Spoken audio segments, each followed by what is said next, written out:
What's going on, guys? So today on this Double October review, we're going to take a look at another movie kit. Now, sadly, I didn't have time to grab this one last year, but it is the Brave Standard... just give up on reading that. What the movie won't do is cut off the frickin' logo, or the frickin' name. But it is the Brave Standard type. And, of course, if you saw the Awakening of the Trailblazer movie, you know that the Soul Braves, as they were known, come in, of course, to help the Gundams out, led by Graham Aker in his custom Brave. So this is the green one, which is the normal version. Now, I guess they are technically test types. They were not exactly the final versions of this. But one thing I guess I never noticed is that they are GNXs. That's pretty cool. So, of course, you can sort of get a read up here, but it cuts it off. Why bother? It's so dumb. But you got it here in its normal bot mode, and you have it here in its flight mode, or I forgot. They don't call it a flight mode. They call it a cruise mode or something like that. And you've got some L's going on back here, some nice CG L's, and what assumingly is Jupiter over here. And the box got a little bit squished. It happens. So, Mobile Suit, Awakening of Trailblazer, HG00, as you do. And, of course, Bandai 2010. Coming to the bottom, and we've got Mobile Suit. It just says stuff. I don't know, pointing at things. I don't even know what exactly it's pointing at. But you've got it there in bot mode. You've got it in Modo Change. And you've got knees do knee looking things, and that thing shoves on the GN drive. And hey, a gun has pointy arrows on it. And Flexi look rotates all the things. Stuff moves and things. And hey, it comes with a stand. For once, it actually says, comes with a stand. Yay. And you got a repeat of the box art, HG00, number 72 on the line, so way down the line. So, you know, but it's one of the final ones if I had to guess. I don't know if it's the exact last kit, but it's definitely at the end. And on the final side, of course, you've got read up on the suit itself, GNX-903 VS. I don't know. I just know it's a GNX then. It's a 20.2 meters tall, 61.5 tons. Pretty cool. Much lighter, of course, and very spindly versus the Gundams themselves. You got a couple scenes there from the actual movie.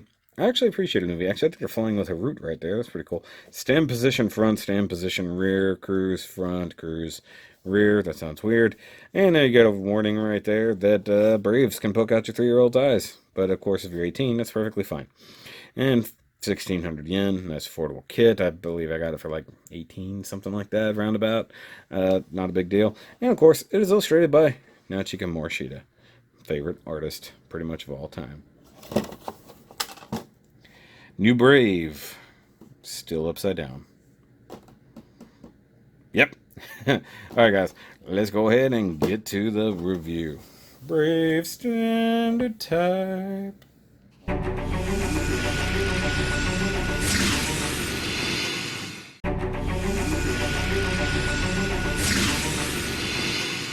Alright, guys, so here we have the Brave test type standard test type, however you want to call it, out here and looking very green.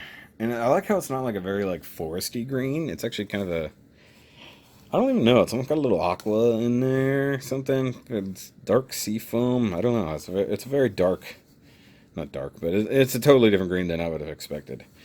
And one thing I've learned a lot this Double October so far in building. A lot of these things have way more stickers than I recall, because I painted quite a lot of detail on other ones and ignored the stickers entirely, whereas this year I actually used a lot of the stickers just as they are. So this one is of no exception. And yeah, he does come with the stand, so that's pretty cool. He does come with this, you know, fairly basic stand, at least the old basic stand, not to be confused with the new basic stand. I'm going to go ahead and pull that up, and that happens. That happens actually fairly often, if I'm honest, so you guys know how these work. And, yeah. One thing that is always annoying on these is finding a way to move joints around other things, especially around the legs, because that crotch skirt / wing is always annoying. The gun is, of course, identical to the one that came with Graham Aker's version. Actually, let's just be honest, for the most part, this is identical to the one that came with Graham Aker's. And we'll actually do the comparison here in a second. But the back of the hand, completely came off on me there. Thank God they just go right back together. Yay! Now, like I said, gun. And this is where the stickers really come into play. You can see all the white stickers all along here. I did things differently from side to side to see if it made a difference with how you folded them over. And I think I like this one a little bit better. It is one sticker here that you kind of lay on and then you just fold over the edges. And it's incredibly annoying, but I think this one is a little bit better. You do have the center one going down the middle. That's what center means. And then the ones back here, which of course leave all the green edges exposed. You do have the center hole there for no real reason whatsoever. It's not like a wire or anything goes in there. And it doesn't plug into anything. So then you have it where it completely falls apart on you. That always happens. You take the gun and you split it, and then you kind of rock it back just a little bit. Just a little bit, like so. And there you've got it in beam cannon mode. So he's like, you know, shooting things. And it does come with 2 handles because you want 2 handles. And I had a heck of a problem. I tried to put it on the wrong way the first time, and it was not happy about that, if I'm totally honest with you. And when I go to put this thing into flight mode, hopefully those aren't going to be totally in the way, because I'm not entirely certain that I can get those out. They're probably going to be in the way to some degree, but they're just tabbed in like so. I know you can kind of fold one up. I don't know. This is one of the more annoying things, is actually trying to plug this in, because it is finicky, and if you put it in the wrong way, like I was just trying to, it won't go in. So just remember, they will only go in the one way. If you don't, you screw it all up. The other thing comes with weapon-wise is I don't know if it's a beam saber, to be totally honest with you guys. I think it's supposed to be a beam saber, but I don't see any images of it holding it. And it's the same one that Graham's came with that I did convert to being an actual beam saber by, you know, chopping this part off, hollowing it out. But I wanted to show what it looked like otherwise. It's just another long plastic toothpick, and we'll see another one of these this month as well, from a different kit, but obviously a little bit different. And he can hold it, no problem. Just gonna shove it into the hand for the most part. Yep, just shove it in there. It'll go in, and then it holds it. There's no way to store it in any other way, so it doesn't honestly matter. That is one thing that some of these kits don't do, and that's store the weapons when they're not using them. I guess they just toss them aside. So, real quick, we will compare it in bot mode to the Commander. So, Mr. Graham Aker himself. So you can see the obvious color difference. Duh. The mold is almost identical, as I previously said. Weapons are the same. The body is the same all around. One thing that's different is on this one I used I forgot to mention this. I used the chrome sticker for the face on that one. I used my chrome marker for the face on this one just to see how it would come out. It's not bad. I did paint more details on this guy with gold and stuff like that. I didn't do any of that on this one. I did use these orange stickers on the chest, whereas over here I painted them gray for some reason. The leg stickers are the same right there on the front, no problem there. The legs are in fact identical. The only difference is the GN drive. So as we covered last year on this guy, or whatever year, I don't remember which year I did that. It doesn't matter. Go back and watch that review. With this one, there's no central GN drive. He's got 2. He's got one on each wing pod, whereas this guy doesn't. He's only got the center one, and those are just thrusters. Now, mold-wise, these are much larger, as you can see, and these are little bitty guys. So that's your only true difference.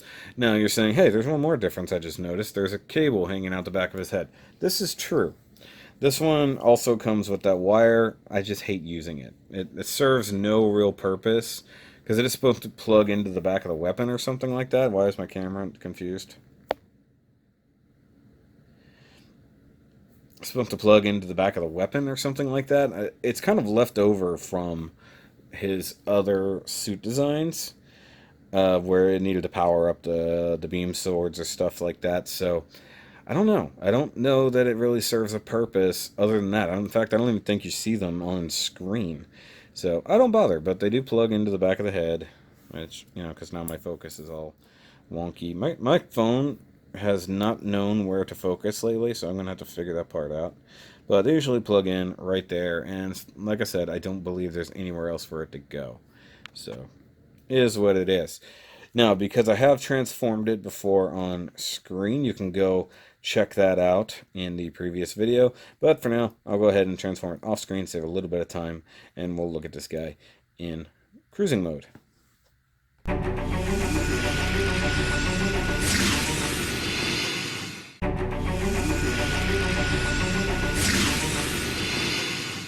Alright guys, so that took way longer than expected, because honestly I forgot how to transform this thing, and yeah, I know now why I leave him in bot mode. It is a pain in the butt to transform these things. Glad I didn't do it on camera. That would have been way too complicated, because everything is ball joints. There's no polycaps to help anything give, so you got to be real careful getting the main section of the torso to break loose and shift and then rotate. It's all incredibly annoying. I'm just gonna say it. It's like, it looks really cool once it's in flight mode, but it is a pain in the butt now that it is. And just making sure everything lines. Thank God, at least the wing thingies, the wing extensions, do tab into the legs, so that works out. And of course, you got the single GN drive sticking out the back there. Looks pretty cool. Now, right now is where you would probably expect me to show off the Graham Aker's one in flight mode, and you'd be wrong, because I didn't bother transforming it. After seeing how bad this one was, I decided not to fight it more than once. So, sorry guys, that's just how it's going to be. It's a pain in the butt, and I'm honestly just not going to bother. But definitely there will be at least one other transforming suit. Well, actually, we've looked at one so far, and I forgot to bring it out. The Agrisa. I forgot about it already. He was sitting right here, and he's like, hey. I mean, it's more of a comparison with one we're looking at later, but it is what it is.